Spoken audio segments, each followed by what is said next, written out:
Thank you all for joining us. I'd like to introduce you all very briefly to the team we have on the phone. This is our Founders Live call with Indigenous Health, and I have our CEO, Yusef Henrique, is on the line, our President, Michael Akinyele, and Dr. Bradford Wilson, our Chief Scientific Officer. Just to get started, we're going to jump into some company updates from Michael Akinyele. We have our upgraded app launching next week on the 23rd. We have a couple of partnerships that we're working through and hope to announce soon. And we have a big announcement coming on February 28th that we hope will really, open up some new avenues of a lot of new things that we're working on.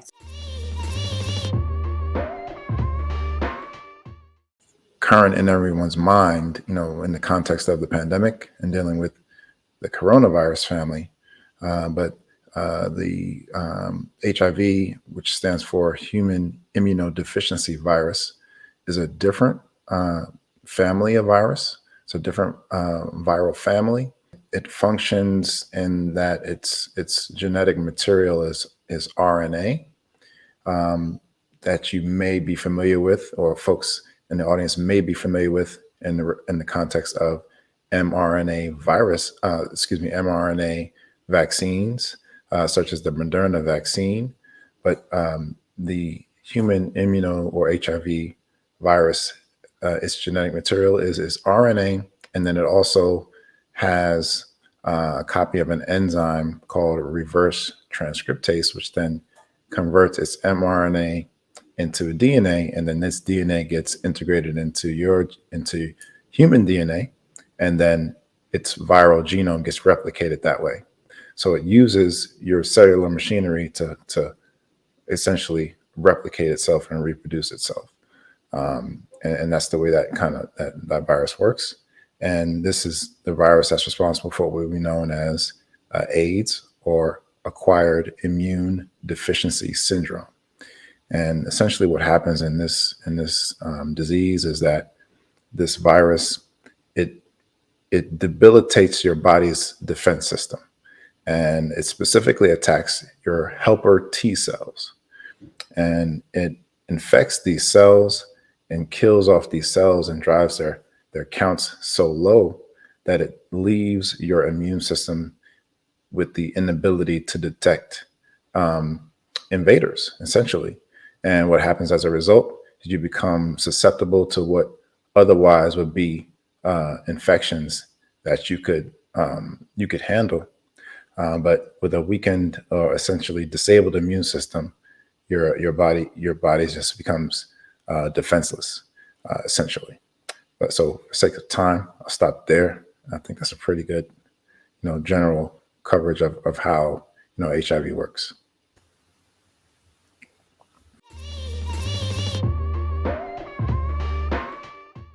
Essentially, it impacted all communities, as far as I understood, in terms of its modes of transmission, including sexually transmitted and through sharing needles by intravenous drug users, essentially contact with blood and or some other bodily fluids other than saliva, for the most part. And this is considering those are the modes of transmission, it put certain populations at risk. And these are individual populations, including individuals who had unprotected sex, regardless of the nature, and then individuals who share needles, who are intravenous drug users, in terms of being exposed to these methods of transmission. And so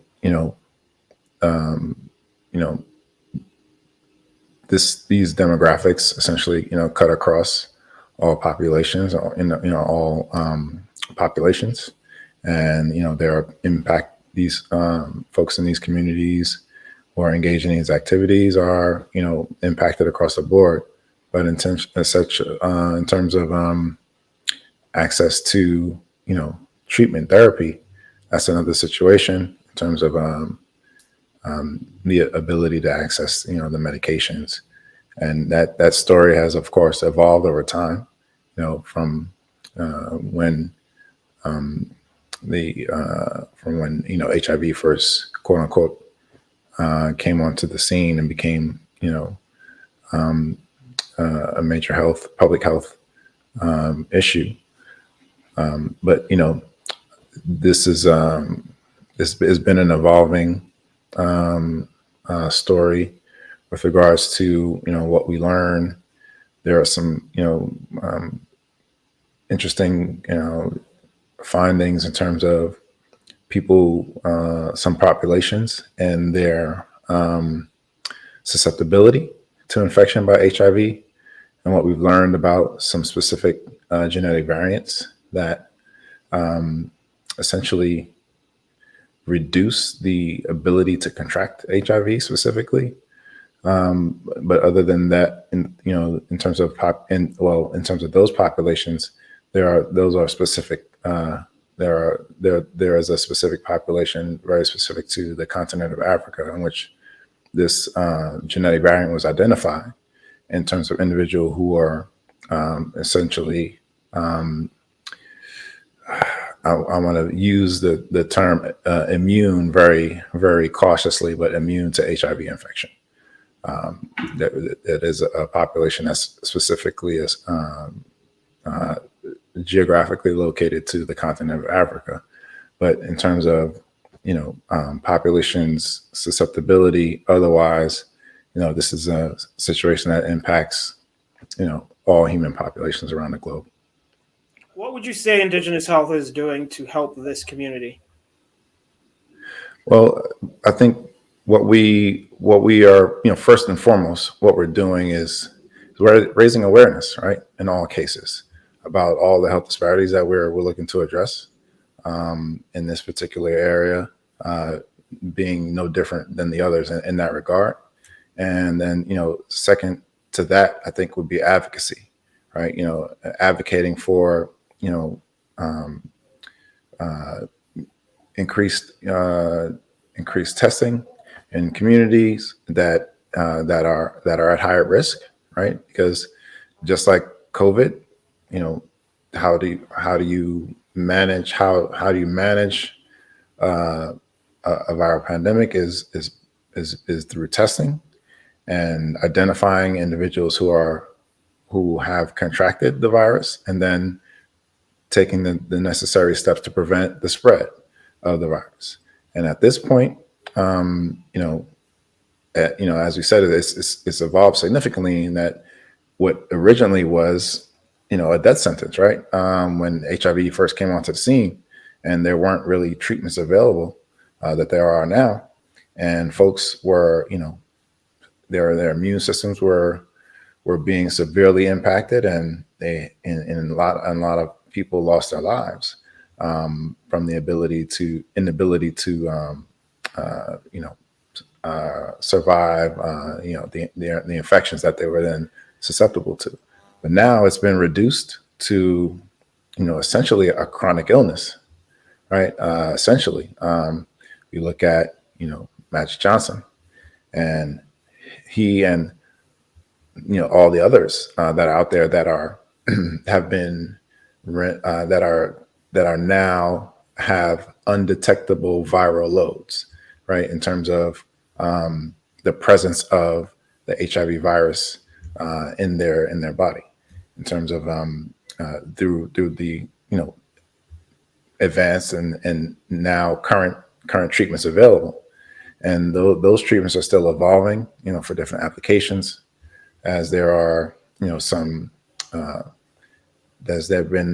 it's evolved from single therapies to, drug cocktails, and then now it's being reduced back to a single drug therapy, or a single combination drug therapy now. And then for different applications, and for different populations around the world, where we know that, the healthcare infrastructure is very different, say on the continent, for example, and in terms of the route of administration of these medications, and the ease of use in terms of taking them, in terms of the regimens that are required, for them to be effective. Those things have to be kind of, reimagined and reconfigured, for these other populations where these infrastructural, challenges come into play. So, it's like I said, we've come a long way, from where we were in the beginning in terms of, what we know, about the virus and about the disease, and also, how the treatments for it. But there are still some areas, that are, where there is some work still to be done, specifically in the area of, HIV-related cancers, like Kaposi sarcoma, for example. And for individuals who are experiencing these medical challenges, there's still some work that needs to be done, and still therapies that are needed in terms of development to address these related issues, like these HIV related cancers. So if I were to sort of pivot to Yusuf for a little bit, kind of coming up, what were some of the myths, Yusuf, that you heard about HIV that obviously has no scientific basis, but just kind of curious about some of the myths that you heard or that you are hearing? I don't know if people still have some of those myths. You're on mute. Yeah, I think as Dr. Wilson has mentioned, we've come a long way with this particular virus. And so, I still think, correct me if I'm wrong, there's still no cure currently. However, there is, Dr. Wilson mentioned, the opportunity to suppress and to stop the replication of these of the virus in the host. But yeah, some of the myths, myself, when growing up, hearing about HIV, it was pretty much a death sentence for individuals that had it, where, not even using the toilet, not understanding some of the mechanism, like using the bathroom, sitting on the same toilet, saliva, individuals, I think the big controversy was around Magic Johnson was, could he sweat on the basketball court? Allow other players to contract the HIV virus. So I think those were some of the ones, again, I remember that being controversial when he played in the, I think it was the All-Star game, and the controversy with other players that were kind of, misinformed around how transmission of the virus actually happens. And I think that just goes to the bigger conversation. What we're talking about is having that health literacy around some of these conditions and disease areas. The more informed we are, the better decisions we can make. And so that's what we hope to do here at Indigenous Health, is to try to, create an environment where there is this misinformation or, the miscommunication tool in our communities around some of these disease areas. We want to make sure that we have the right expertise that be able to provide insight and guidance around, more informed care. But yeah, I know growing up, that was a big one, and watching that play out on the national stage around allowing Magic to play in the All-Star game, just because of the issues around, if individuals could actually contract it if their sweat and he accidentally cut himself on the court. Yeah, I was gonna say more so that basketball is a contact sport, and there's a chance you can get a laceration out there, and that was a real concern. Yeah, Maria. That was a real concern of transmission. And then another one that I heard growing up, that it was a disease that was specific to a group of a certain sexual orientation, right? Which was not true. in terms of no matter what your orientation, it's something that you could contract, through unprotected intercourse. So I just don't want to contribute in terms of, that was a common one that was going around when it was they tried to get ascribed to a certain demographic group. That's that would be encompassed by what we now know as the LGBTQIA community, in terms of it being labeled, with that group, which was a myth that we all know is now, that we all know now is not true. Do you think the stigma that's associated with being HIV positive is still what it was? Is there still a stigma, or is it now just not embraced, but is it less stigmatized in present day? I think it's still stigmatized, and it is now is now I think it's still stigmatized, but it's less stigmatized than it was initially. But now it's more so stigmatized like other chronic viral infections, say for like herpes simplex virus, for example, which is a chronic infection that can be transmitted. But now you essentially have communities of individuals who are all infected with this virus, who are now formulating their own communities among people who are infected by it, and it's something that people are living with, quote unquote, right? And so now HIV is kind of transitioned into that same space where it's no longer quote unquote death sentence, because the treatments have advanced and evolved and have become quite effective. But now it's still associated with there's still some residual stigma, although it's been reduced to be a chronic condition.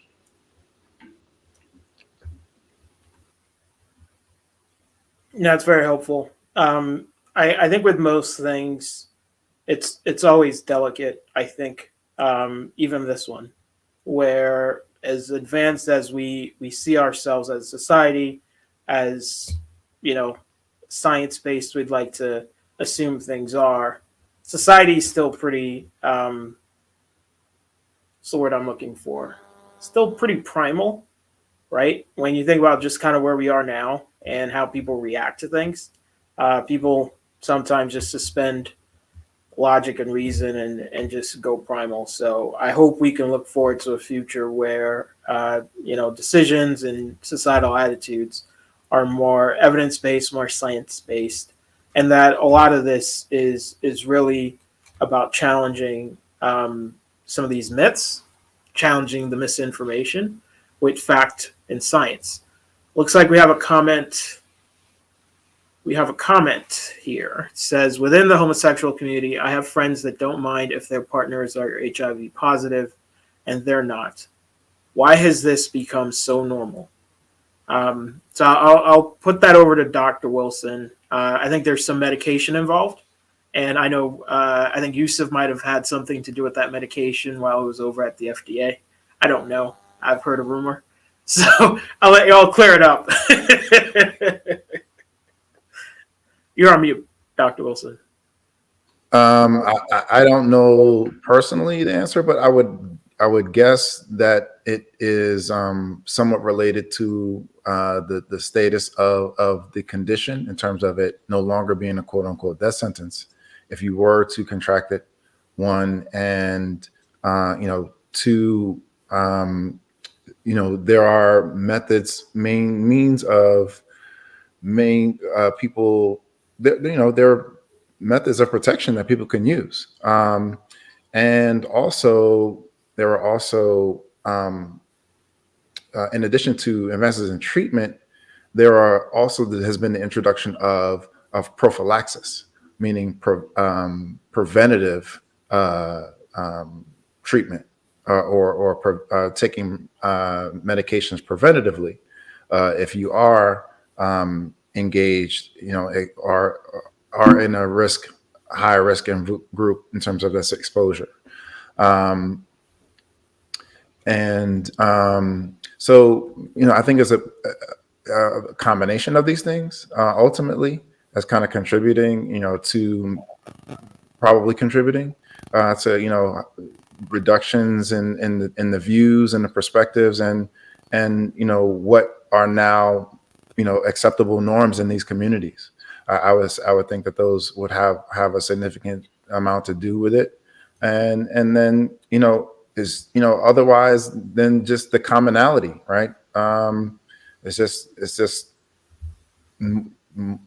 the likelihood of encountering someone is maybe just more likely now, and then there's a larger community of these folks who are impacted, and so that commonality breeds familiarity in a lot of ways. So again, it would be a really good question for a social scientist to kind of dig into that a little deeper, but these are just my educated guesses on it.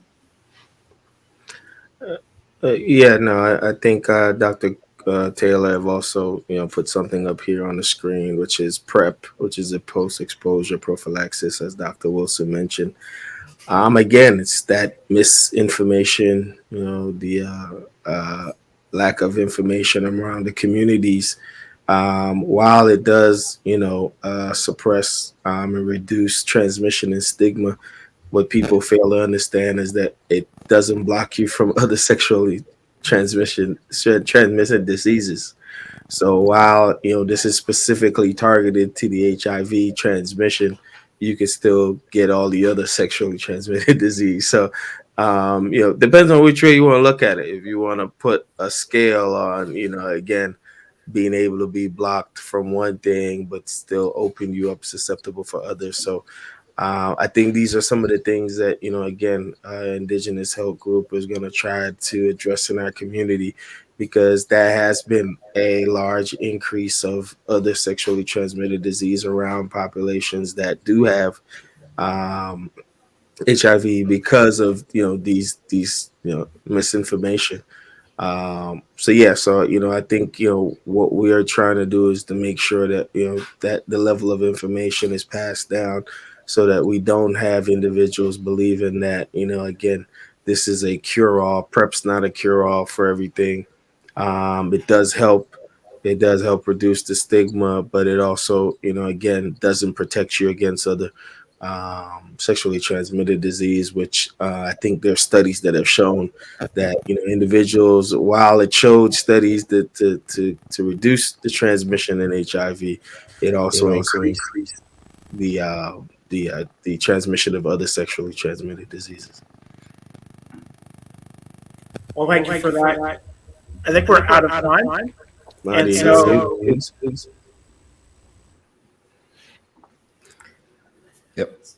Yep. So we are out of time. Great conversation as always. I think we're working through some technical challenges that we will have resolved by next week. But great seeing everyone again. And we'd love to invite everyone out to our session next week. I don't know if Yusuf or Dr. Wilson have any other closing comments. Please go forward. No, thanks everybody for chiming in. Dr. Taylor, appreciate you listening in. I know you might be still working, but glad to have you chime in as well. But no, appreciate everybody joining today, and looking forward to next week. Yeah, definitely appreciate Dr. Taylor's attendance this evening to help support the conversation. And again, echo the invitation out for our conversation for next week. All right. Take care, everyone. And God bless. And happy Valentine's Day. And sign up on the app store. Make sure you and your partner tonight while you're hugged up at the fireplace. Talking about everything else. Make sure that you talk about your health risk assessment and go into our Genius app. Download the app and get your free personalized health risk assessment as well. Appreciate it. Thanks, Aaliyah, for giving that small reminder, and tune in next week. All righty.